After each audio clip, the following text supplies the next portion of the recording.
Good afternoon, my lovelies, and welcome to Wednesday Wisdom Live. Please say hello when you come on so I can see the comments, because if there's any comments, I'd like to be able to answer any questions that arise. So say hello, don't be shy, pop on and we can discuss the inner child, the wounded inner child. Okay, so I'm going to start and I will address questions as they come up. So what is your inner child? Your inner child is the unique part of you that is your childlike aspect. It's when you feel like you're being childish, you're told you're being childish, or you feel like you want to play. This means you still act and react as a child, exactly how they would. So you feel like a child, hurt and vulnerable. So when somebody criticises you, you might go into a childish behaviour of deflecting that and making it not your fault. Okay, so say hello. Hi, Darlene. We don't need to fix anything because we're not broken. Nobody is broken, okay? We just need to heal by bringing the needs of the inner child into the light. How do we know the inner child is wounded? Well, when an issue arises that reminds you of or represents some pain or wounding from a very young age. I've got problems seeing today, I don't know why. Were you misunderstood? Were you put down by others? Hi, LRH. Did your parents leave you? Right, so there's lots of stuff that as a child you absorb. You take it in. Do you try to find others to blame for the things that aren't going right in your life? In other words, take the focus off you and put it onto someone else. It's not my fault. I didn't start this. I didn't do this. The mistakes you're making, deflecting to someone else. This is a very protective instinct or a coping strategy that you've adopted. This is what children do. They try and blame others. This is why children bully other children in a playground. Do you, instead of taking responsibility as an adult, you do this, right? Instead of taking responsibility as an adult, because as a child, it's a learned behaviour. Drawing attention away from yourself is a learned behaviour. And we may have learned that from an adult who always blames someone else. It may be a significant person in our life, like a parent or a teacher, or we may have witnessed it in other areas of our life as a child. It just stops people being mad at you. No one likes to feel they're being yelled at or they're in the bad books. No one wants to feel like they're different to everybody else and being sent to their room as a naughty child, which I had done all the time. So what are the causes of a wounded inner child? Trauma. It's always trauma. Some of the causes can be separation or abandonment. So separation from or abandonment by a mother or a father figure, or a mother or a father. Bullying by siblings or kids at school. And even bullying from your parents. Abuse or neglect. So sexual abuse, physical or emotional, or neglect of physical or emotional love, care, nurture. Witnessing things like, so not just abuse, I'm going to go into that a little bit more. If you saw that your parents weren't able to show their physical emotions, they couldn't show it to you, but they couldn't show it to each other. Or there was, you witnessed things like you could hear through the wall that every time your dad came home and was drunk, your mum copped it sexually. You could hear it through the wall. Or she might have been physically abused, punched, yelled at. Or you saw that your parents just didn't show any emotions in front of you.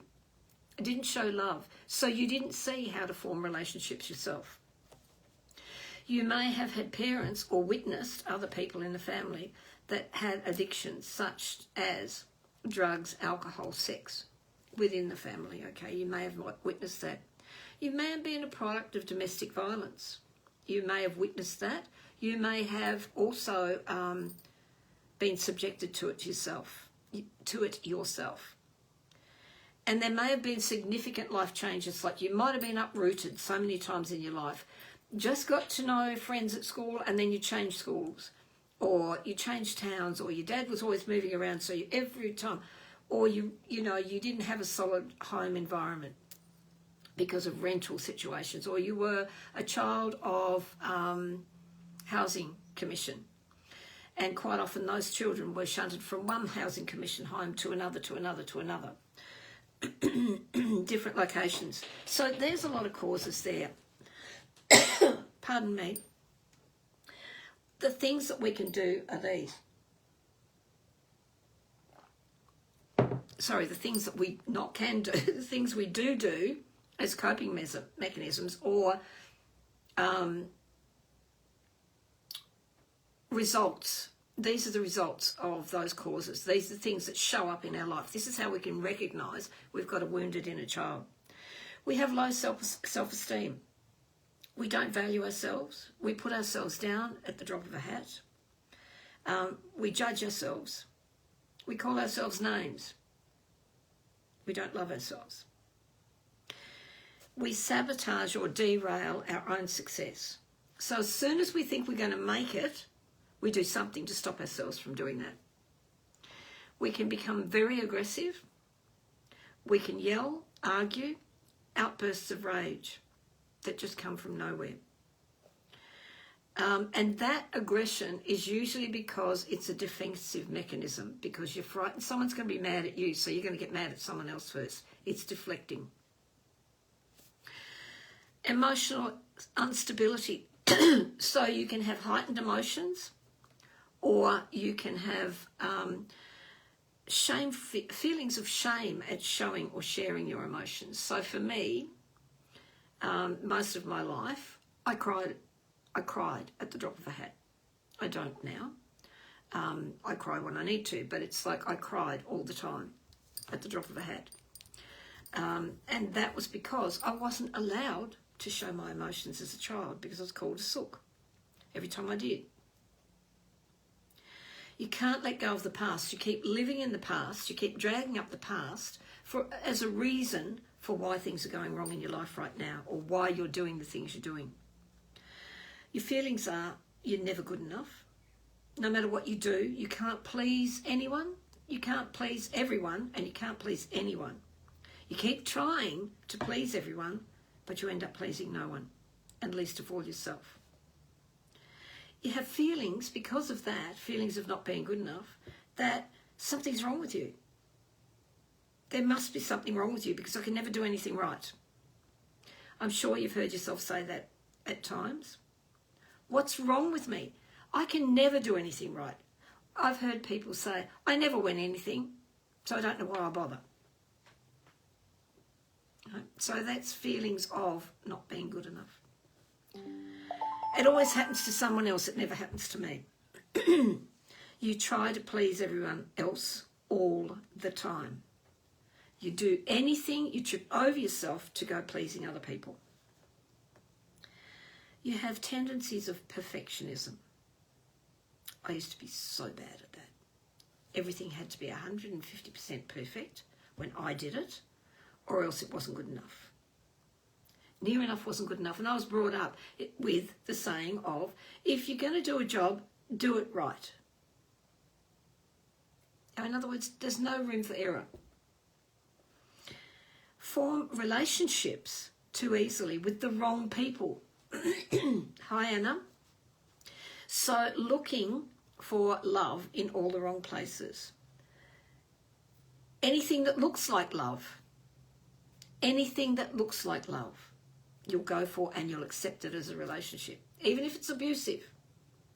Even if it's not a two-way street. Yes, Darlene, exactly. So, you know, it's a lot of stuff that we do that we don't understand. It's a wounded child. We hold on to toxic relationships. I was talking to a lady today who is very much a wounded inner child. I didn't say that to her, of course. Was in a medical environment, and we were sitting waiting. And she was telling me about being abused as a child by her father, and how she had been married 4 times, and the last one was a toxic relationship, narcissistic, and now she feels like she can't trust anyone. So she held on to that relationship and let that man, not willingly, but because she felt disempowered, she held on to that relationship for 5 years. Lost everything that she owned. He started off with nothing and took everything off her, including her self-esteem. So we hold on to toxic relationships. We look for substitute mothers or father figures. A lot of people won't own up to that, but they do. That's what they do. They look for someone who's going to love them as a mother or a father. How often have you seen young women marry men much older because they see the father figure they wanted that they never had? Afraid of being alone. Can't live by themselves. Can't be by themselves, so they've got to be amongst people all the time. But on the flip side of that, there are those who are wounded, who retreat into themselves because that's their only safe place. They like to be alone. They like their own company. And they definitely need alone time often. They feel responsible for other people's feelings. You know, it must have been my fault that she's angry. It must be my fault. What did I do wrong to make her angry at me? What did I do wrong to make her not want to be with me, to not want to go to the movies with me, to not want to love me? I must have done something wrong. So I'm responsible when you're not. And you give your power to others. You allow others to manipulate and control you. That goes above and beyond people pleasing. It means that even friends, you'll allow them to say, come on, just come with us, you'll enjoy yourself. And you really don't want to go, wherever this is, the pub or whatever. It's people pulling you in a direction that you don't want to go, to do things you don't want to do, to make choices you don't want to make. You're afraid, you're insecure, and you're anxious. You have poor boundaries. You either have like really strict and strong boundaries. They're too solid, too rigid. That's what I want to say. They're rigid boundaries. It's not flexible. Or you fail to set boundaries. Or you set them and then you let people walk all over them again. So you become a doormat. And you don't trust easily. Like I said about the woman this morning, you don't trust easily. She told me she doesn't feel like she can ever trust again. A man. She'd rather be alone. Which is sad. I did give her some loving and I did give her some insights, nice ones, without telling her what she had to do. I don't do that anyway. But I feel like I've helped somebody today by listening.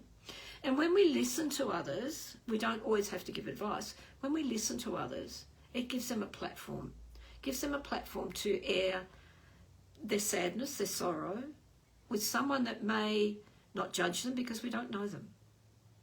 Okay? How do we heal? We go into and identify the pain. So whatever it is we're feeling, like giving our power away to others, we go deep within and we find out, where did that pain first come from? Where did we first start giving our power away to others? What was it? What makes us feel now as adults? We still have to do that because we haven't dealt with it for all these years. Understand the what of it, what it is, the how it came to be, and why. So validate it. Why is it still in your life? What is it that you're failing to address? What is it you're afraid of addressing? We have to have empathy and compassion for ourselves. We can't keep judging ourselves and beating ourselves up around, bashing ourselves around the head. We have to think of this from a child's point of view. So we go back to the innocent 4-year-old child before she was taught to, you can't do that, burning, if you touch that it'll burn you, etc.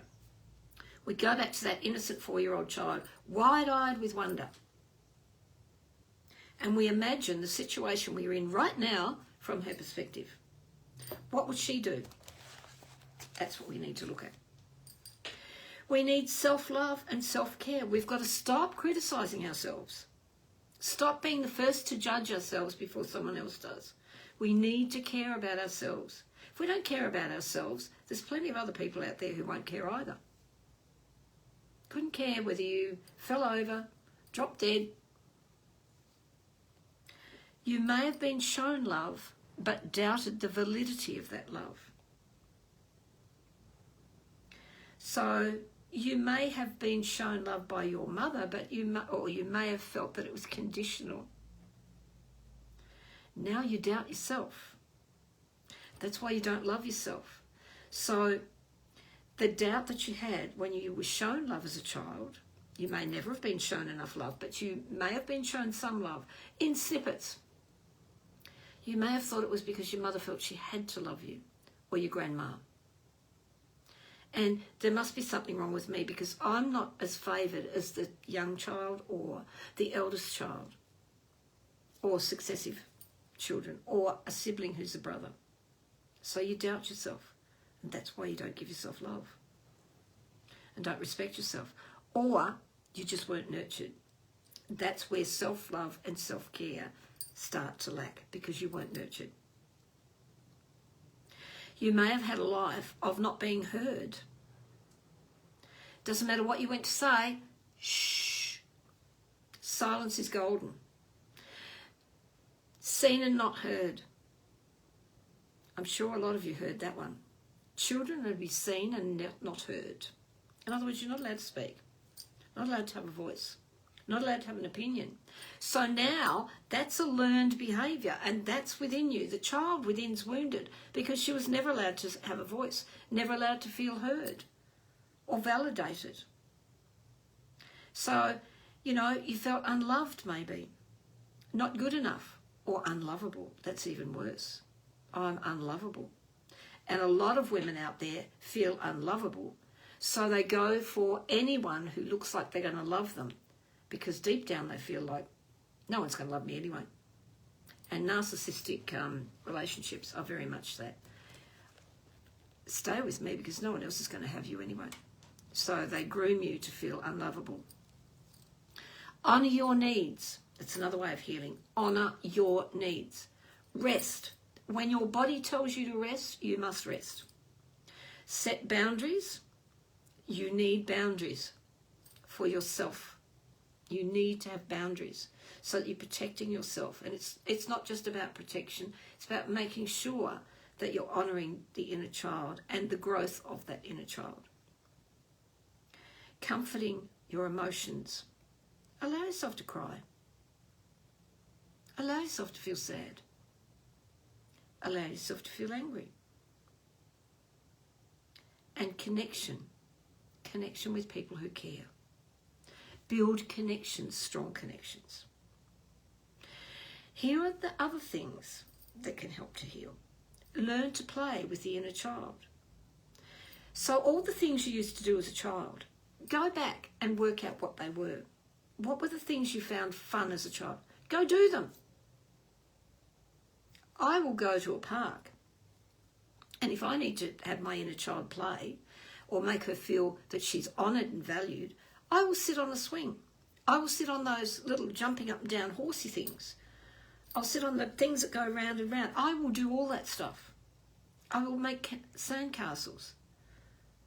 I will kick my feet in puddles. I will do things that she perhaps wasn't allowed to do.